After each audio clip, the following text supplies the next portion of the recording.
Welcome into the latest edition of Inside Carolina's Next Level. I'm Tommy Ashley. That's Greg Barnes. We're sponsored by Johnny T-Shirt and Congruity.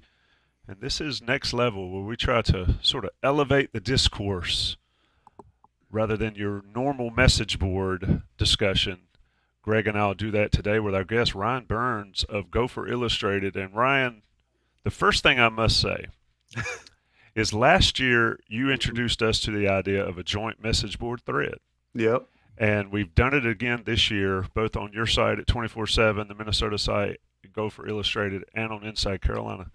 And it's just a fantastic message board thread. I mean, when did you decide that these were a good way to go? Because being on Tobacco Road, it would not go well with just about any other fan base in North Carolina. No Uh, chance. no Right. chance. But it's been great with the Minnesota crowd. Great idea, great thought process doing it. How did it come about? Well, we did it last year, and my thought being, I think we all can come together on two things. Number one, Duke is not an actual institution, and North Carolina is the superior one. And two, I just believe there's no real animosity between these fan bases. As somebody who traveled out to Chapel Hill last fall, got to walk around some tailgates. I mean, I think both programs appreciate one another. They're kind of new to one another. There's no animosity between them. And I know that there were a lot of people from Carolina last year that were able to help out Gopher fans find different establishments to go to do some things before the game. And I know a lot of Gopher fans had a lot of fun. And so now that Chapel Hill gets to come on up here to Dinkytown, I was thinking to myself, I think we should do this again. So I reached out to some of your brethren there at Inside Carolina. They gave me the thumbs up. We got this thing rocking and rolling. And I know from talking with you, Tommy, we're trying to make sure that your itinerary for when you're up here is as sound as possible. So considering I don't think either fan base is going to get too hot with one another, everybody wants to help each other out. This is what the message boards are for, not the back and forth. Well, I will say before I kick it to Greg for the meat of the conversation is meeting all those guys and ladies in the Bowls lot last year, the Minnesota crowd. I got multiple people passing along their cell phones, their emails saying, hit us up when you come back. It's a great trip, State Fair, all that stuff, Dinkytown. So can't wait to get up there. But yeah, it is a different vibe with Minnesota and Carolina versus, say, Carolina and some of these other crowds. Get in here, Greg. Yeah. So, Ryan, I've got kind of a two-parter here, Mhm. kind of big picture. And one is, of course, PJ Fleck now in year number 8, coming off of a losing season after some success, kind of the state of the program, if you will. And in addition to that, we've talked a lot about realignment for North Carolina and what it means for the ACC. Well, you're in it. You've got a lot of new additions to the Big Ten. How does that factor into the equation in terms of expectations and kind of where do you think the program is right now moving forward in football? Yeah, I think the state of the program right now, it's in an interesting spot. I wouldn't say Flex on the hot seat. Number one, because Minnesota's not going to pay that buyout. That buyout this year is north of 22 million, and next year it is north of 18 million. And I say this with peace and love to the University of Minnesota. I don't know that they have the funding to pay an 18 or 22 million dollar buyout. There's only been 3 college football coaches ever to have a buyout paid north of 18 million, and Minnesota doesn't have that Texas oil money. So I don't think that he's on the hot seat or anything like that. But last year didn't go the way that a lot of people thought it would, including myself. I mean, I think I go back to that Carolina game being an inflection point for them where there were a lot of expectations for Ethan Kaliak-Manis. We'd seen it in practice, and then we found out over the course of 12 games that he just wasn't consistent. He was antsy Ethan. It was what it ended up being, and now Minnesota's going to end up seeing him in early November at Rutgers. But Minnesota should have been 7-5 last year. Even with all the turmoil that they had, they blew a three-score fourth quarter lead against Northwestern, which was quite something to behold in person. And then they blew a game against Illinois where it was fourth down. The second string quarterback came in cold on fourth down, and 3 plays later, 85 yards later, they took the lead. It was just they found a way to lose games that they hadn't found that they just normally hang on to. So the question here is in 2024, what is realistic? And that's where you look at the national pundits, you look at the Vegas win totals. I don't have to tell you guys they don't get to build these beautiful casinos on the strip for losing money. And that's where I'm a little surprised that Minnesota's win total opened at 4.5. It's now up to 5 and 5.5 in different sports books you look at. But there's so many games on this schedule where I call them coin flip games. There's 2 games I can about assure you Minnesota's going to be a 3-touchdown underdog. It's Penn State and Michigan, 2 college football playoff teams, more than likely. There's 2 teams that they're going to boat race in Nevada and Rhode Island, who are just really bad teams. And then you lead off with this Carolina team where Minnesota's a slight favorite. It's one of these coin flip games. Nothing would shock me. I mean, they have the possibility to go 4-8. They could go 8-4. But I think so much of it comes down to, when you mentioned realignment, even the transfer portal within that. So many of these blue blood teams now have their depth just hit the portal. The Georgias, the Ohio States of the world, and they're ending up at places like Minnesota now. And so the question is going to become, how does Minnesota stack up in this new world? Now, I'm not telling you that they're going to be pushing for a college football playoff spot. I would be very, very surprised this fall if they do. But I'll say this personally, I'm excited to go to LA instead of Champaign, Illinois, or Evanston, Illinois, where I'm watching Northwestern with 4,000 fans in the stands. Now, I would argue the Rose Bowl, when I get to travel out there, is going to have more Gopher fans than UCLA fans by that point in the schedule. But it's just all taking in the new. Again, I'm excited to go out to the West Coast, see some of these teams compared to going to another trip to, say, Purdue. I've been there enough. I've seen those teams enough. But certainly, I think eventually, especially if the Big Ten does go to 20, and we'll see if Carolina is one of those teams, if and when that eventually happens, I hope they go back to divisions. I think it's something that you'd have 4 divisions of 5. You give something like a Minnesota something to play for, knowing that you can get into some of these spots a little bit more. But it is a very interesting type of season coming up where I think you know who the has and the has-nots are going into this season. And I guess we'll find out if that's true. Yeah, I truly believe that at some point, whenever the SEC and the Big Ten finish expanding and they kind of get what they want from the NCAA in terms of the autonomy beyond what they already have, we've got to be in a situation where they all kind of come together and split out like the NFL does in terms of maybe a South Division, East, West, North, just to kind of change it up a bit and to allow us to have conference play the way it used to be. Because as you said, if they go to 20, I mean, even the ACC right now without having divisions, it's wild. And it's all dependent upon how fortunate you are with scheduling. Right. And Carolina has a big advantage. NC State has a big advantage on that front.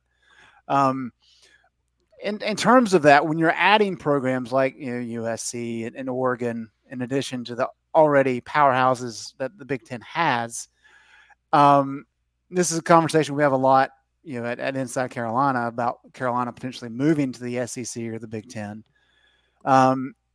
Is there a concern that a program like Minnesota just gets lost in the shuffle and maybe a middle of the road year is kind of the best you can hope for? Or is there expectation or desire to really use this as an opportunity to climb up the standings? And while you maybe don't necessarily contend with Ohio State every single year, at least give yourself a chance. I think there's both. I think if you want to look at a glass half empty, you look at, to your point, what's the ceiling for a program like Minnesota? When I've said plenty of times this offseason, and I believe it to be true, I think Minnesota has the worst 300-mile recruiting radius around its campus than any other Big Ten school. I think the only other one you could say is Oregon, but you, myself, and Tommy know those guys got the Phil Knight money and they can just go out and buy whoever they want. And if you want to look at a glass half full, that's where, with the new revenue distribution and hopefully everybody getting on the same playing field with this 18 to 22 million or whatever it ends up being, we'll see how it's all shakes out here in the next 6 to 12 months. If Minnesota, which they have said they're going to allocate all that money and they're going to pay it, well, if Minnesota's NIL effort / revenue distribution gets on par with everybody else, I mean, that's a big deal. If you can then go against, say, NC State, who might not be able to pay that, you're going to win some more recruiting battles than you normally wouldn't, just because you got more money to throw around. I mean, I think the days of student athlete and amateurism if they haven't already been, I think they're going to soon be out the window. And that's for a program like Minnesota. If you are going to pay that full allotment, which, as I said, the athletic director and PJ Fleck have also said that's the plan, you can potentially raise yourself up. And as we see with the transfer portal, if there's more 4 and 5 stars that go to these SEC schools or wherever initially, and then decide after a year or two, I'm tired of waiting. Well, Minnesota's got some money to throw around potentially, and you can come get some potentially better quality of athletes. So I think it's all dependent upon how you look at it. I think that if it ends up working out with the money, that Minnesota's got more to potentially lure these kids away from Southeast or the East Coast, wherever it may be, to come up to Minnesota. That's a good thing. But there is certainly some worry that you just kind of get lost in the shuffle there as well. Yeah, it's an interesting discussion, and I freely admit I'm old school. It kind of turns my stomach a little bit to hear about how it's all about money procuring players these days, and it's absolutely right. We had the discussion on campus at Carolina yesterday. Teams like, and I'm not comparing these teams to Minnesota or anybody, but teams like Wake Forest or other teams that have had a history of developing players and having an old team now just get poached by the big name schools that say, okay, I want this guy. He's done well here. He's grown. I can go get him, pay him whatever, and plug him into my school. Whether it's Ohio State, Georgia, Alabama, even. I think Alabama's going to take a little bit of a hit, but yeah, the New World Order is interesting and trying to stay on par. I mean, everybody talks about how Carolina's got to step up and pay. It's it remains weird to me, but your state, there is no amateurism left, period. And whether you think that's a good thing or a bad thing is sort of the lens you view it in. When you look at that aspect of it, how do you develop players, keep players, but not have ultimate success on the field, right? Does it become the money? Does it become the success and the glory? Where does Minnesota lie in that area of it? Because Carolina, they're in the same boat, I think. Not necessarily on the same part. Minnesota, North Carolina, both flagships and all that. But where does Minnesota lie on the success versus the payment aspect of it? It's an aspect that PJ Fleck has talked about, and I don't think there's a right way to do it. I don't think there's a wrong way to do it, but I think you look at the way that the transfer portal impacted Minnesota the last 2 seasons. 2 seasons ago, prior to 2023, they got their depth absolutely ravaged by the transfer portal, and that came to fruition where they had some injuries hit and they didn't have quality bodies ready, and that's part of why Minnesota finished with a below 500 record. And one of the things that Fleck and their collective, Dinkytown Athletes, did here in the offseason was they raised enough money to where they only lost one starter essentially to the portal, and that was Ethan Kaliak-Manis, who ends up going to Rutgers. You were able to retain a lot of those players who have the potential to be NFL guys, the potential to be all Big Ten this fall. And I think a lot of it has to do with Minnesota's never going to be the highest one in the room with a potential lucrative offer. But if you can just be in the ballpark, you can then, in theory, the way Minnesota views it, lean back on the relationships you already have with the kids. Again, there's always going to be an Oregon and Ohio State, whoever you want to choose that can pay them more. But if you can just be in the ballpark and then come to them and say, you're already here. You already know us. Don't take the chance to go somewhere else. We can develop you. I think that's kind of the way they view it. They had a lot of success with retaining so many of their talented players here this offseason. Now we'll see if it leads to more wins on the field this fall. I think a lot of Gopher fans would tell you they hope so, but we'll see if the proof is in the pudding. Absolutely. We're talking to Ryan Burns of Gopher Illustrated on the 24/7 network here with Greg Barnes and me on Next Level. Let's talk about this game. We are a week out. North Carolina, the return trip to Minnesota. I think for Carolina fans, they most want to know about 2 players on offense, and clearly Minnesota is not just these 2 players, but it's the ones you hear about the most. Let's talk about Darius Taylor. He's been banged up, as I understand it. Yep. And he is certainly a very talented player. North Carolina has a talented running back. We can talk about Amarian Hampton as well, but Taylor's a game changer for Minnesota. What's his status? I know how injuries are not wanted to be talked about around football programs, but Right. it's just between us. What's Darius Taylor's status here going forward as we get closer to the game? Yeah, I don't think PJ Fleck's ever going to let the media back into a practice because the last one we were at is the one that Taylor got banged up in. We're watching him run a pass route. He reaches out for the ball, comes up lame, is on the ground for a minute or two, get some ice on that hamstring of his. That's what it looks like it was. Now Fleck refuses to give you any information, what it was, how serious it is, if it was amputated or not. I can confirm that Darius, I'm expecting him to practice here if he hasn't already this week. Now, the question is how much of practice and how much do you want to push him considering the issues that he had last year with durability? When he was on the field, Carolina fans saw it. He's a very talented running back. He ran for 5-6 yards carry at Carolina. It's just he has absorbed so many touches last fall, and that's where he got 92 touches in 14 days, got banged up, and we really never saw him for the rest of the season until the bowl game. Now, he's been banged up in spring ball. He's been banged up in fall camp. These are just little injuries, little nicks and tears, soft tissue things. Now, if you ask me to handicap it a week out, I think he's truly 50-50.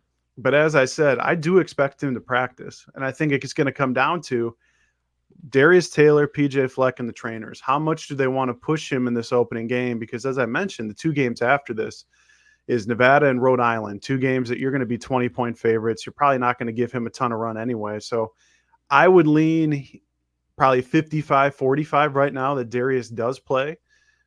But that is certainly something we're not going to know until 2 hours ahead of time when Minnesota releases their injury report. We asked Fleck about it on Monday. He said, guess what I get to start saying now again? You're going to find out 2 hours ahead of time. So we're going to see, because if Darius Taylor does not go, I mean, he's certainly one of the most talented running backs when healthy, but Minnesota also brought in 3 transfers that have played quite a bit of football at the FBS level, the Power 4 level, to try and negate this sort of issue because they knew durability is something that Darius Taylor is still working on. Yeah, and that's one of the benefits of having to go through this ordeal last year, right? When you have so many injuries at one position, you got to make sure that you're stocked. Marcus Major, of course, coming from Oklahoma, he was kind of a big name coming out of high school, so he's another name in there. It looks like Max Johnson's probably going to be the guy for North Carolina next week. Of course, transfer from A&M, also played at LSU, and it appears as though Minnesota also has a Max in terms of Max Brosmer. What are your initial impressions of him? I mean, his numbers are eye-popping from what he did at New Hampshire. What have you seen and heard from him? He's one of the smartest players I've been around. Now, I've only been doing this, I think this will be my 13th or 14th year this fall, but he is one of the most intellectually smart people you will meet. Now, whether that translates into being able to decipher what Jeff Collins is going to be throwing at him with pre-snap versus post-snap, we'll find out, because I know Minnesota's very worried because they don't have a ton of tape on what Jeff Collins is going to do with this North Carolina personnel. But if there was ever a quarterback that was going to be able to try and figure it out as the game goes on, I feel a lot more confident that Max Brosmer would be able to do so than Nathan Kaliakmanis. Now, he's not the biggest guy in the world, probably around 6'1", doesn't have the greatest arm in the world. But to your point, what he did at New Hampshire was a reason why he was a Walter Payton finalist. For people who don't know who the Walter Payton Award is at the FCS level, it's essentially the Heisman. Now, I didn't win it, but he was a very prolific passer at New Hampshire. Now, there's a large step up from the CAA to playing against Rhode Island than there is to playing against North Carolina and Iowa and some of the teams early on the schedule. So the question is going to be for Brosmer, as he's been here since January, how has he acclimated to the speed of the game? Because the windows are going to shore up a lot with these better athletes. But I think you're going to see a guy that is not afraid to check it down, which is something I don't think I've ever seen from a PJ Fleck quarterback. It's all about staying ahead of the sticks, staying ahead of 3rd and long, because that was part of the reason Minnesota ended up getting blown out against Carolina, was they were just so inefficient. I mean, to me, when I rewatched that North Carolina game here a couple of days ago, and from what I remember in person, I mean, people forget that if Cole Kramer just throws the ball between the hashes with 2 minutes left in the third quarter. Daniel Jackson is wide open across the middle of the field. And if he catches that, it's 21-20 with 2 minutes left in the third quarter. And I think that game goes a lot different. Instead, he throws it way to the left. It's an interception. Drake does what Drake did all season. And eventually it's just a blowout. So to me, I look at this game, which Max is going to be the decision maker? Which one is going to be the better quarterback? I mean, you have one of the most gifted. I know Minnesota's worried about his athleticism, moving around the pocket, evading sacks, different things like that. But which transfer quarterback's any good? I don't know, because, again, Max Brosmer is going against a Jeff Collins defense that is brand new to him. Max Johnson's going to be also seeing a brand new defensive coordinator from Minnesota that is going to be throwing some different looks at him. So which one of these transfer quarterbacks can settle down, see the bullets fly, and really make plays in the second half is one of the biggest storylines I'm going to be watching in Dinkytown. Yeah, for sure. And I think one of the things that Carolina fans feel good about is the idea that Max Johnson, of course, got a lot of starts in the SEC. Mm-hmm. Brosmer did not. One thing we talk about a lot, though, kind of to your point about his intelligence, is I'm really curious about how quarterbacks fare under pressure. Right. If you've got a great offensive line, then it really doesn't matter how good you are. You're going to have some level of success. But if you look at, of course, Max Johnson, he has not fared very well under pressure. Right. Brosmer is different. He actually had some really good numbers when you look at PFF in terms of against the blitz. And so, yeah, does that translate? But I think that's a key point that should be interesting as we go. And you mentioned Heatherman before I switch over to Tommy. Wanted to get your opinion on him. We're familiar with him from his stint at JMU 5 years ago. He had really good defenses. And then, of course, he went to Rutgers for a few years as a position coach. Losing Rossi is a big loss. But what's the vibe on Heatherman? Well, he's from the same tree, more or less. Everything with PJ Fleck essentially comes back to his connection with Greg Schiano, someone that is a huge mentor for him. They were together at Tampa Bay. They were together at Rutgers. Minnesota's former defensive coordinator, co-defensive coordinator, and Joe Harris-Simiak went to Rutgers. His number 2 in command since his days at Maine has been Corey Heatherman. So when Joe Rossi left for Michigan State, one of the first interviews they conducted was with Corey Heatherman. They want to keep it in the same tree. You're not going to see Minnesota be switching to a 3-4 or anything like that. There's still going to be a base 4-2-5 defense. But the question that I want to find out, just like you want to find out, is whether he was at Maine, whether he was at James Madison, he was a very, very good defensive coordinator. Why?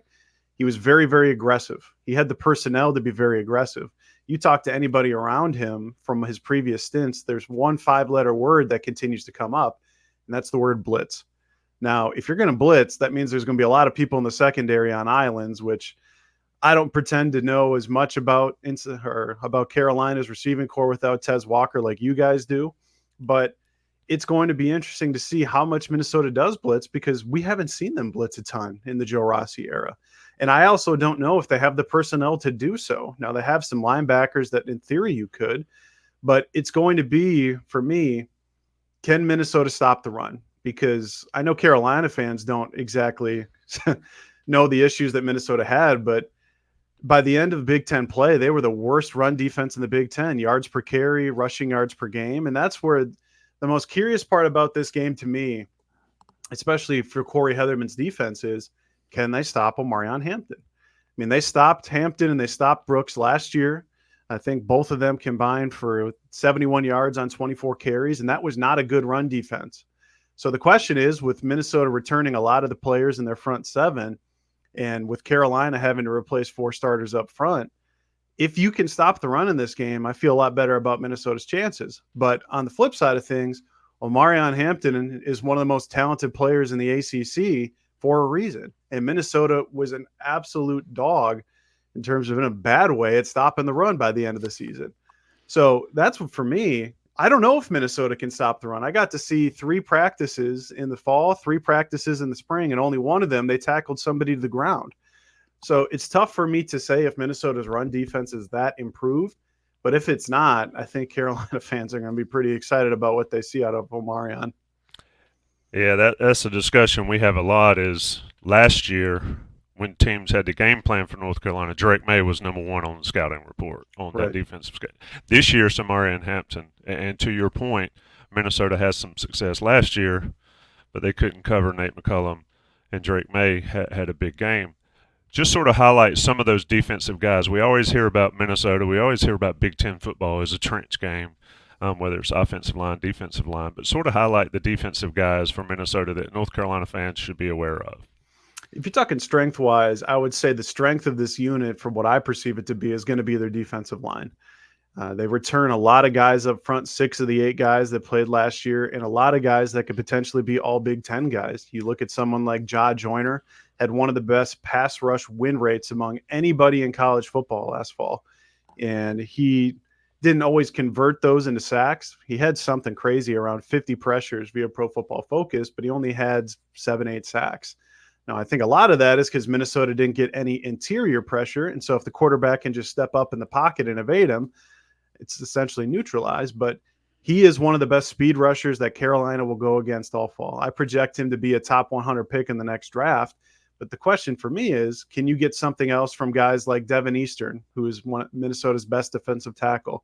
Guys like Anthony Smith, who you're going to see get him number 0, and you're going to think to yourself, there's not a lot of prettier looking kids than that. Now, the question is, can he turn that from 300 snaps last fall to 500 snaps this fall and be much more productive on those? I look back to the next level at linebacker. Minnesota struggled significantly here last year. Why? Because they were without their best linebacker for 3/4 of the season in Cody Lindenberg. There was a lot of optimism heading into the game in Chapel Hill last fall that he was going to return, and he didn't. He's one of the most gifted linebackers that Minnesota's had here. He's someone 6'2", 6'3", sideline to sideline speed, but he just hasn't played a lot of football. And alongside of him is going to be a multitude of different guys, potentially Maverick Baranowski, Devin Williams. But I have questions about their linebackers and being able to run fit, block deconstruction, get off blocks, make the tackle. And then at safety, that's the biggest question mark on the entire team.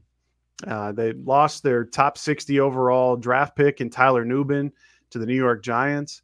And alongside him, that strong safety position was one that Drake May picked on quite a bit last year. And now you're going to have a brand new body that's inexperienced at free safety. At corner, you got 2 of the most experienced corners that you'll find in Justin Wally, who's played nearly 2,000 snaps already at the Big Ten level. And they took a transfer from Bucknell, who's also got almost 2,000 snaps of experience there. So they're experienced on the outside, but it's up the middle where I just don't know what you're going to see yet. If I'm Carolina, I'm going to be throwing tight ends and running backs at those linebackers to see if they can cover.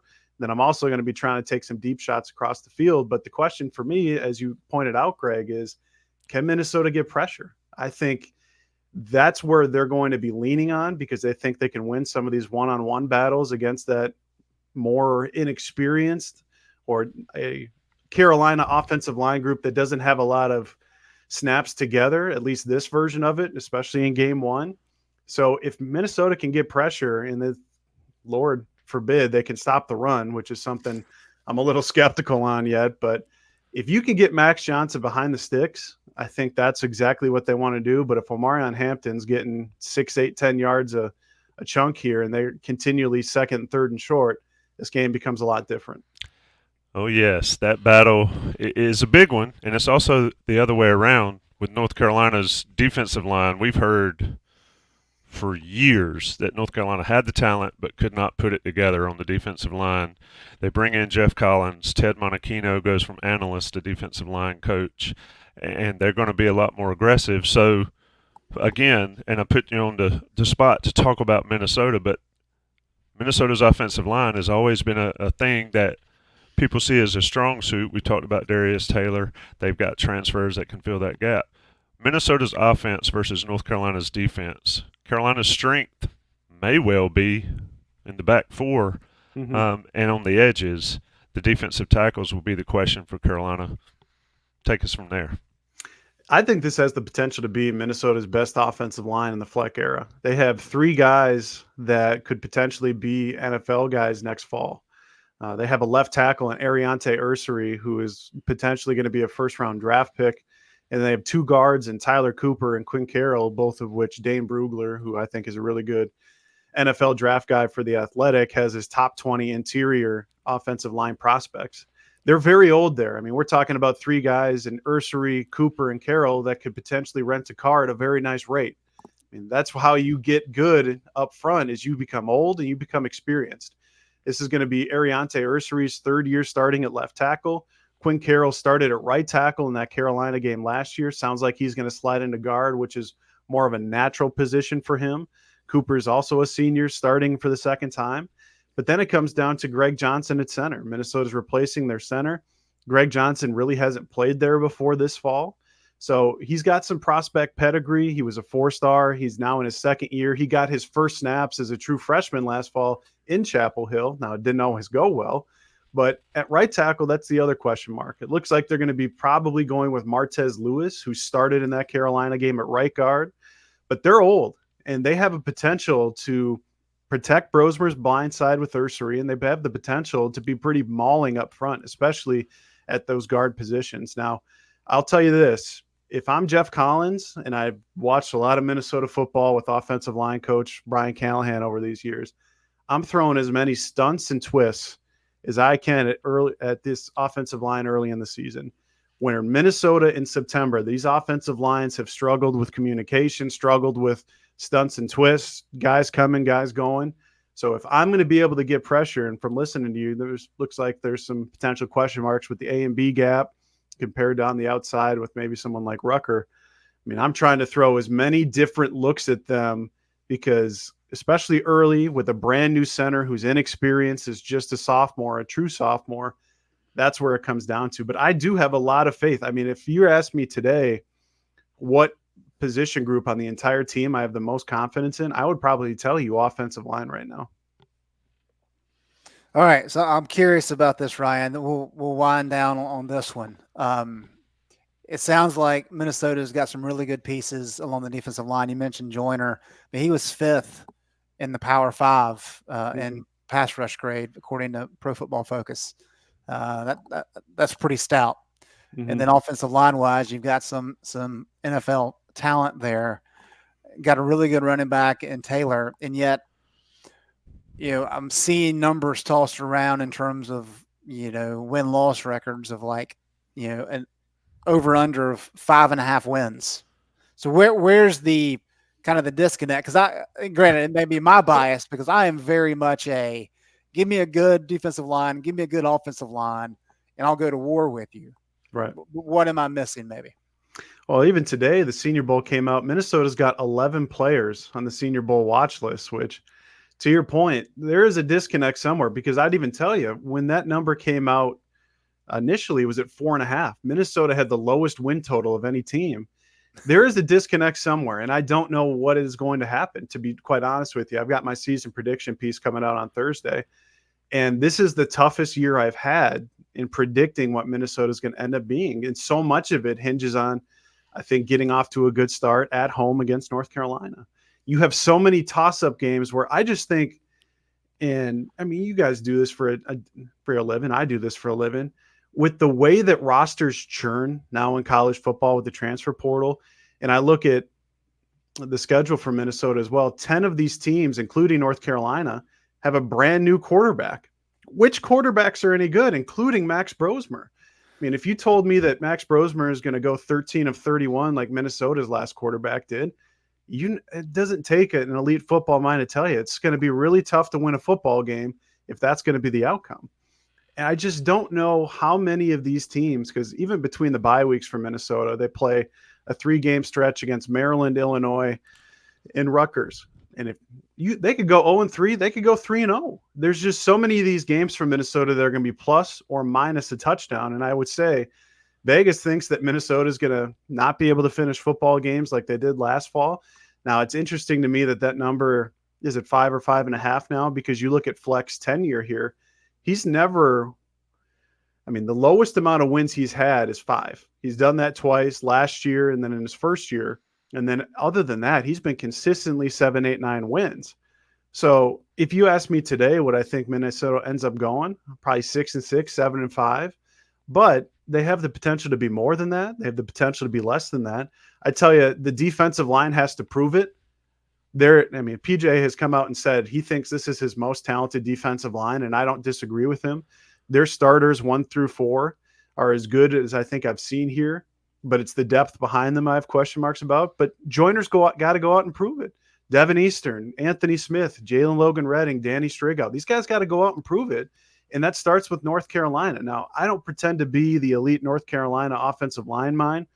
I just know that there's going to be a lot of different things going around Willie Lampkin. So if they can get pressure and they can at least get in the face of Omarion Hampton in the backfield and make it a lot harder for him to be as dynamic as he is, it's going to be a low-scoring affair. It's going to be one where Minnesota is going to want to play in that. But it comes down to, what do they get from Max Brosmer? I mean, as simple as that. It's the most important position in sports. It's football. It's quarterback. If Brosmer can be the type of player that he was at New Hampshire, where he was consistent. I mean, I look back at some of these years like 2019 where Minnesota won 11 games, or even 21 or 22. Why did they end up winning 8-9 games? Because Tanner Morgan was more or less consistent. And they had a pretty good offensive line in those years too with NFL guys. So if Max Brosmer can be consistent, and that starts with this game next Thursday night, I think it's going to be a good year for Minnesota. If they get injured there, or if Brosmer's inconsistent, that's how it goes pear-shaped in a hurry. That you basically could change the names, exactly, flip the rosters, and we're talking the same way. That is Ryan Burns of Gopher Illustrated here on the Next Level. Ryan, always appreciate you joining us. It's been fun. Carolina and Minnesota, not a pairing you see often, but it's been a fun pairing so far. Should be on next Thursday night.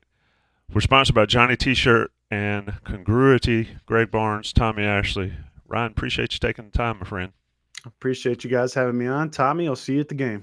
Absolutely. Everybody stay safe. If you're traveling to Minnesota, hit up the Joint Thread on Inside Carolina. They give you a ton of good ideas, good options, whether you're tailgating, brewery gating, partying, whatever you want to do. And don't miss the state fair in Minnesota while you're up there. Everybody be safe.